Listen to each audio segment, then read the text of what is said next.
আমাদের আইনমন্ত্রী এবং স্বরাষ্ট্রমন্ত্রীকে ওপেন চ্যালেঞ্জ দিয়ে গেলাম আজকে, আমি আর শিশির বাংলাদেশ সরকারের যে কোনো মন্ত্রীকে অন রেকর্ড কনস্টিটিউশনাল ইস্যুতে চ্যালেঞ্জ করে গেলাম।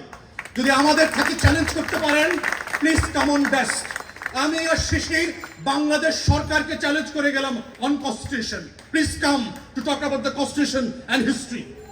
দেখি আপনারা পারেন কিনা। সাহস থাকলে আইসেন ডাকশোতে। আপনাদের কার কতটুকু কনস্টিটিউশনাল নলেজ আছে, কনস্টিটিউশনাল ডেপথ আছে, উইড লাইক টু সি ইট। বাংলাদেশে বোগাস আর্গুমেন্ট দিচ্ছেন পার্লামেন্টে, বোগাস মিসলিড করছেন, মিথ্যাচার করছেন। গুমের ব্যাপারে দেখলাম আইনমন্ত্রী প্রপারলি মিসলিড করেছে। And if there's a breach of oath, he should be dismissed. As a cabinet minister হিসেবে সে নেশনকে মিসলিড করতে পারেন না। তো সেই জায়গাতে আমরা বারবার বলছি, এই জাতিকে আমরা ওয়ার্ন করছি, আমাদের তরুণদেরকে আমরা বলছি যে এটা এক অনিবার্য বিপ্লবের বাস্তবতা তৈরি করছে। প্রথম এবং দ্বিতীয় বিশ্বযুদ্ধ নিয়ে যারা হিস্টোরিয়ান আছেন তারা বলেছেন যে এটা আসলে দুইটা বিশ্বযুদ্ধ ছিল না, it was a one world war with a long ceasefire. অমীমাংসিত জায়গা ছিল। এবং সেই জন্য যেটা হয়েছে বাংলাদেশে 24-এর গণ অভ্যুত্থান জুলাই সনদ দিয়ে শেষ হয়ে যায় নাই। এটা একটা অনিবার্য কাঙ্ক্ষিত বিপ্লবের মধ্যস্থতার সময় চলছে, সিজফায়ার পিরিয়ড চলছে। এবং আমরা দেখতে পাচ্ছি আকাশে যে টর্নেডোর কালো মেঘ বৈশাখের চেপে বসেছে, এই রাজনীতির কালো বৈশাখ আবার কয়দিন পরে এই রাজনীতির আকাশে ফিরে আসবে। আমাদের তরুণরা আবার মুক্তির লড়াই নিয়ে আবু সাইদ, মুগ্ধ, ওয়াসিম, শরীফ ওসমান হাদির মতো আবাবিল হয়ে আবার বাংলার আকাশে ফিরে আসবে। শুধুমাত্র এইটা বলবার জন্য বুকের ভেতর অনেক ঝড়, বুক পেতেছি গুলিকর, লাখো শহীদের রক্তে কেনা দেশটা কারো বাপের না। আজাদির প্রশ্নে, ইনসাফের প্রশ্নে আপোষ না করে আমরা লড়াই করে যাব বাংলাদেশের লাল সবুজের পতাকার জন্য। এটাই হচ্ছে 24-এর গণ অভ্যুত্থানের সেই অবিসংবাদিত জায়গা, যেই জায়গাটা আবার আগামী দিনে ঘুরে ফিরে আসবে এবং আসছে। সবাইকে অসংখ্য ধন্যবাদ। আসসালামু আলাইকুম। প্রিয় আয়োজকবৃন্দ, উপস্থিতি, আসসালামু আলাইকুম। বাংলাদেশের এই মুহূর্তের সবচেয়ে বড় সংকট যেটা, সেটা আমার লার্নার ফ্রেন্ডস লিগাল জায়গা থেকে বলবার চেষ্টা করেছেন। Yet, to my understanding, it's a political question. এবং এই সংকটের মোদ্দা কথা হচ্ছে যে একটা রাজনৈতিক প্রশ্নকে সংবিধানের দোহাই দিয়ে আন্ডারমাইন করবার মধ্য দিয়ে যেই কৃত্রিম সংকট অপ্রয়োজনে তৈরি করা হচ্ছে, এই ঘটনা কিন্তু এই সোনার বাংলায় নতুন কোনো ঘটনা না। এটা শত শত বছরের আমাদের রুলিং ক্লাসের যেই খাইসলতি সমস্যা ছিল তার একটা reflection of the 26th version. তো সেইখানে আমরা হিস্টোরিক্যালি দেখেন যে জুলাই সনদের মতো একটা স্বাধীনতার ঘোষণাপত্র কিন্তু আমাদের মুক্তির লড়াইতে ছিল 71 সালে 17 এপ্রিল, যেটা আমাদের অস্থায়ী সরকার ঘোষণা করেছিল। And there was a brilliantly drafted Declaration of Independence. পৃথিবীতে খুব কম জাতির যারা স্বাধীন হয়েছে তাদের স্বাধীনতার ঘোষণাপত্র থাকে। আপনি ভারতের দিকে তাকান, পাকিস্তানের দিকে তাকান, আমাদের সাবকন্টিনেন্টের অনেক দেশেরই এই এশিয়াতে স্বাধীনতার ঘোষণাপত্র বলে কোনো জিনিস নাই। ফ্রেঞ্চ রেভলিউশনের ছিল, আমেরিকান ইন্ডিপেন্ডেন্সের ছিল, ডিক্লারেশন অফ ইন্ডিপেন্ডেন্স ছিল। It's a rarely declared instrument of political will of the people of the time. তো সেই ঘোষণাপত্রের সাথে কি আমাদের তখনকার কর্তা ব্যক্তিরা বেইমানি করে নাই? করেছিল। বলা ছিল যে এই ঘোষণাপত্রে 3টা অংশ ছিল। প্রথম অংশে বলা ছিল অজুহাতনামা, যদি বলি আর কি, যে কেন এই সংসারটা ভেঙে দিচ্ছি।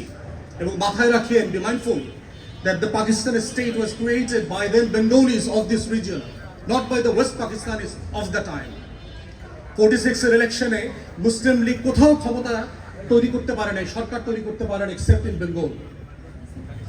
সেই জায়গা থেকে যারা পাকিস্তান রাষ্ট্র বানিয়েছে এবং লাহোর রেজলিউশন থেকে শুরু করেন মুসলিম লীগের প্রতিষ্ঠাতা, এই জায়গাতে, এই সব জায়গাতে আপনার মুসলিম লীগের কনফারেন্স হয়েছে গত শতাব্দীর শুরুতে।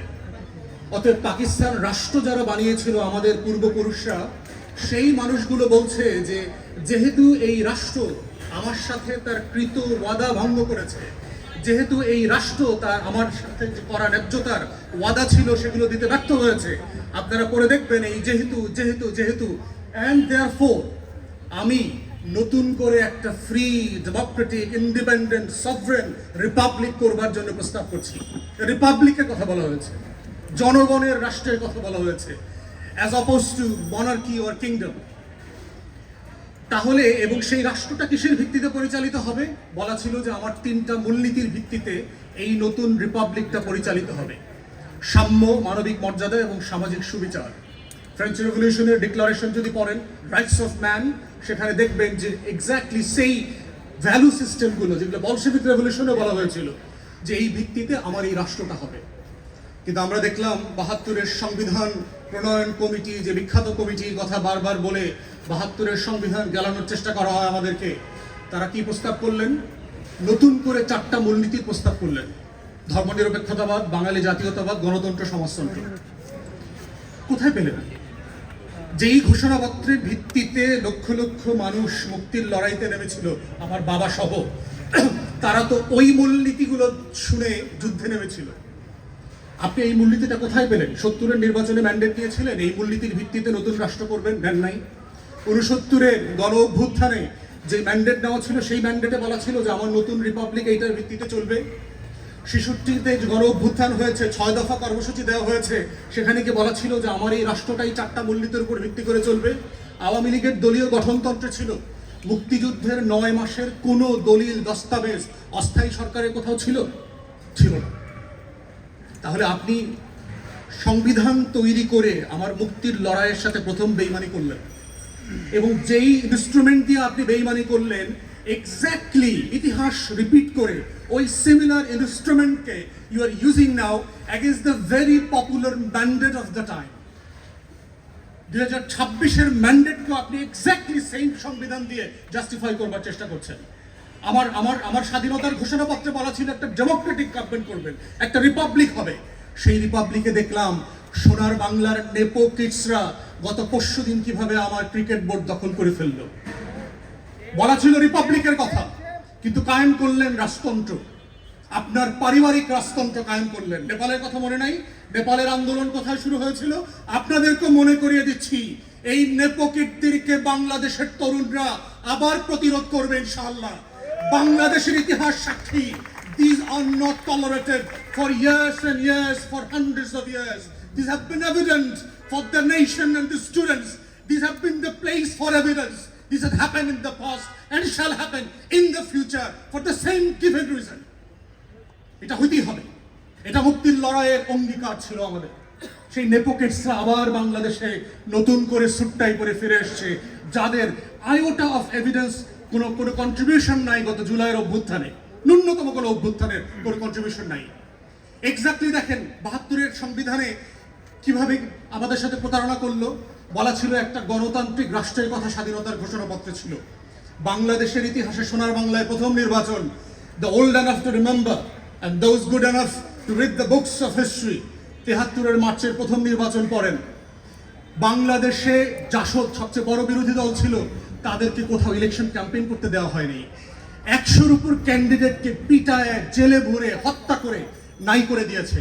শেখ মুজিব নির্বাচনের পরে বঙ্গভবনে দাঁড়িয়ে বলেছে আজকে বাংলাদেশে কোনো বিরোধী দল নাই।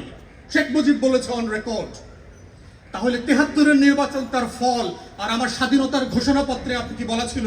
আর 72-এর ইনস্ট্রুমেন্ট দিয়ে যে ইলেকশনটা করলেন, এক্স্যাক্টলি আপনি আমার মুক্তির লড়াইয়ের সাথে আবার বেইমানি করলেন, exactly using or excusing with the same instrument of politics.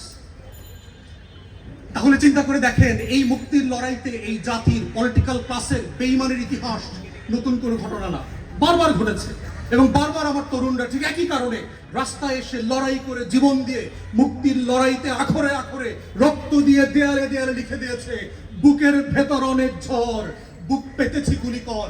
কারণ এই ঝড়ের সিমটমটা একদিনে তৈরি হয় নাই, বসন্তে বসন্তে শেষে কালবৈশাখী এসে আমার তরুণদের হৃদয়ে সেই ঝড় তৈরি করে দিয়েছে টর্পেডোর মতো করে, যেটা 24 হয়ে ফিরে আসে, যেটা 90 হয়ে ফিরে আসে, যেটা 71 হয়ে ফিরে আসে।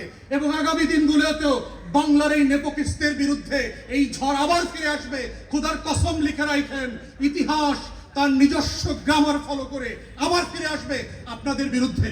এবং আপনাদেরকে ওয়ার্ন করছি, আপনারা আমাদের শত্রু রাজনৈতিক দল না। কথা শুনে মনে করবার কোনো কারণ নাই যে আপনাদের পতনের জন্য কোনো আন্দোলন আমরা করছি। আমরা শুধু আপনাদেরকে সতর্ক করছি, আহ্বান করছি, কারেকশন করবার জন্য বলছি, নিজেদের পথ শুধরায় নেন।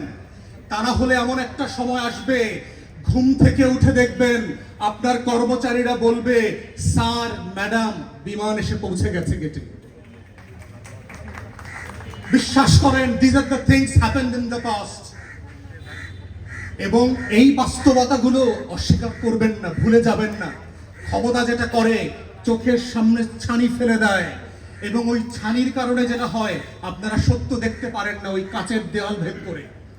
অতএব আজকের এই হীনমন্যতার জায়গাটা কোথায় সেটা বলে আমি শেষ করব। ৭১ দেখবেন যাকে সামনে রেখে আমাদের এই মুক্তির লড়াই হয়েছিল, শেখ মুজিবুর রহমান, যাকে কেন্দ্র করে স্বাধীনতা তৈরি হয়েছিল, সংগঠিত হয়েছিল, সেই ব্যক্তিটার ইতিহাস যদি দেখেন, আপনারা যদি তাজউদ্দিন আহমেদের ডায়েরি পড়েন, তার মেল লেখা বই পড়েন, এম এ মোহাইমেন আওয়ামী লীগের এমপি ছিল, তার লেখা পড়েন, আপনারা যদি বিবিসি বাংলার সাবেক মহাপরিচালক ছিল, তার লেখা পড়েন, আপনারা দেখবেন পাতায় পাতায় শেখ মুজিবের হীনমন্যতার কথা আসছে ৭১ মুক্তিযুদ্ধ নিয়ে। কেন? আমি এত বড় নেতা, আমি ৭ তারিখে এত মানুষের সামনে বক্তব্য দিলাম, আমার এক আঙ্গুলে দেশের কোটি কোটি মানুষ উঠেছে আর বসেছে, সেই আমি ছাড়া কিভাবে একটা মুক্তির লড়াই সংগঠিত হয়? এই হীনমন্যতা শেখ মুজিবকে সবসময় তাড়া করে ফিরেছে। তাজউদ্দিন আহমেদ তাকে বারবার বলেছে, আসেন মুজিব ভাই, আপনাকে আমাদের মুক্তির লড়াইয়ের গল্পটা বলি। আপনাকে একদিন নিয়ে মুজিবনগর যাই, সীমান্তের এই পারে ওই পারে আমরা মাসের পর মাস কিভাবে ঝুঁকি নিয়ে একটা মুক্তির লড়াইকে সংগঠিত করেছিলাম। শেখ মুজিব খাইতে খাইতে বলতেছে, আমি সব জানি, তোরা কি করছো না করছো। শেখ মুজিবের ভিতরে এই হীনমন্যতা প্রচন্ড রকম কাজ করতো। ঠিক একইভাবে দেখতে পাচ্ছি, এবং বাই ডিফল্ট শেখ মুজিব ওই লড়াইতে রণাঙ্গনে ছিলেন না। 25 তারিখ যখন গোলটেবিল বৈঠক ভেস্তে গেল, বিকালে সন্ধ্যায় তাজউদ্দিন আহমেদ বলছে যে আমি একটা রেকর্ডার কাগজ কলম নিয়ে শেখ মুজিব ভাইয়ের বাড়িতে গেলাম, যে মুজিব ভাই খবর পাচ্ছি আজকে সব ক্র্যাকডাউন হবে রাতে, আপনি একটা ঘোষণাপত্র রেকর্ড করে দেন, আপনাকে যদি কোনো কারণে অ্যারেস্ট করে ফেলে আমরা যেন এইটাকে কেন্দ্র করে সামনে রেখে জনগণকে সংগঠিত করতে পারি। শেখ মুজিব অস্বীকার করলো যে না, কোনো ঘোষণাপত্র এখন রেকর্ড করা যাবে না, এগুলো ঝামেলা হবে, আরো বেশি ধরপাকড় হবে। উনি বললেন তাহলে কাগজ কলম নিয়ে আসছি, একটু লিখে দেন যেটা আপনার নামে আমরা পাঠ করব। শেখ মুজিব সেটা করতে অস্বীকার করেছিল। এই শেখ মুজিবের নামে যিনি ঘোষণাপত্র দিতে অস্বীকার করলেন, যিনি বক্তব্য রেকর্ড করতে অস্বীকার করছেন, অথচ তাকে সামনে রেখে একটা মুক্তির লড়াই সংগঠিত হয়েছে, তার ভিতরে এবং তার ৭১ পরবর্তী আচরণ পুরোটা মিলিয়ে দেখা যায় যে ৭১ মুক্তির লড়াইতে শেখ মুজিব, শেখ পরিবার এবং আওয়ামী লীগের বড় একটা অংশের যে হীনমন্যতা, এবং এই হীনমন্যতা কাটিয়ে উঠতেই তাকে চেতনা ব্যবসা করতে হয়েছে গত ৫৫ বছর। সে মুক্তির লড়াইটাকে ঘোষণাপত্রের আলোকে একটা রিপাবলিক করবার বিনির্মাণের চেষ্টা সে করে নাই, বরং মুক্তির লড়াইকে নিয়ে সে ব্যবসা করতে চেয়েছে, স্বাধীনতার ঘোষণাপত্র নিয়ে ব্যবসা করতে চেয়েছে, মুক্তিযুদ্ধের শহীদদেরকে নিয়ে ব্যবসা করেছে। একটা তালিকা পর্যন্ত হয় নাই এই সোনার বাংলায়। কত অসভ্য রাষ্ট্র আমরা চিন্তা করেন, আমার এই দেশের জন্য যে মানুষগুলো জীবন দিয়েছে তার একটা তালিকা পর্যন্ত নাই। আপনি ভিয়েতনাম মেমোরিয়াল দেখে আসেন, ৫৯,০০০ প্লাস সৈন্যের প্রত্যেকের নাম সেই ভিয়েতনাম মেমোরিয়ালে লেখা আছে। আপনি এখন ট্রাফালগার স্কয়ারে যান, আপনি লন্ডনে গেলে দেখবেন, হাইড পার্কে গেলে দেখবেন ২০০৫ সালে 7/7 বোম্বিং এ যে ৫২ জন মানুষ মারা গেছে প্রত্যেকের নাম সেখানে খোদাই করে দেওয়া আছে। আপনি ওয়ার্ল্ড ট্রেড সেন্টারে যান নিউ ইয়র্কে, 9/11 ঘটনার ৩,০০০ প্লাস কাছাকাছি মানুষের প্রত্যেকের নাম খোদাই করে দেওয়া আছে। আমার শহীদদের একটা তালিকা নাই, সংখ্যা আছে ৩০ lakh. Do you understand? 3 million. ৩০ lakh কি জিনিস, সেটা কয়টার পেছনে কয়টা সংখ্যা লাগে আপনি বোঝেন? আওয়ামী লীগ এই হীনমন্যতার কারণে সেগুলো নিয়ে রাজনীতি করেছে। প্রয়োজন ছিল আপনার লড়াইতে ১০০ লোক মারা গেল, that's a good enough, it's a change for the state. আমার একটা রাষ্ট্র প্রকল্প আছে, একজন লোক না মারা গেলেও কোনো সমস্যা নাই। আমার রাষ্ট্র প্রকল্পের সাথে মৃত্যুর সম্পর্ক নাই, এটা আকাঙ্ক্ষার স্বপ্ন, স্বপ্নের সম্পর্ক। আমি একটা রাষ্ট্র বানাতে চাই, যেই রাষ্ট্রটা আমার স্বপ্নের যে বড় হবে, আকাশ সমান হবে, তেমন একটা রাষ্ট্র চাই। সেই রাষ্ট্রটা শেখ মুজিব আওয়ামী লীগ করতে পারে নাই বলে তার হীনমন্যতা। এক্স্যাক্টলি দেখবেন বিএনপি নেতাদের মধ্যে, সে ২৪-এর আয়নায় যখন তাকায় বিএনপির কোনো মিছিলের ছবি নাই। সে যখন ২৪-এর আয়নায় তাকায় বিএনপির ব্যানার ধরা কোনো মিছিল নাই। সে যখন ২৪-এর আয়নার দিকে তাকায় ছাত্র তরুণদের সাথে একসাথে বিএনপির নেতারা মিছিল করছে, তেমন কোনো প্রতিবাদের ঝড় নাই, বরং তারা অন রেকর্ড বলেছিল এটার সাথে আমরা নাই। এই হীনমন্যতা বিএনপি তারা করে ফেলছে। সে যখনই 24-এর আয়নায় তাকায়, সে এনসিপি কে দেখে, এবি পার্টিকে দেখে, তরুণদেরকে দেখে, নাম না জানা 1400 শহীদকে দেখে, 26,000 আহত মানুষকে দেখে, 600 অন্ধকে দেখে, কিন্তু সে বিএনপিকে খুঁজে পায় না।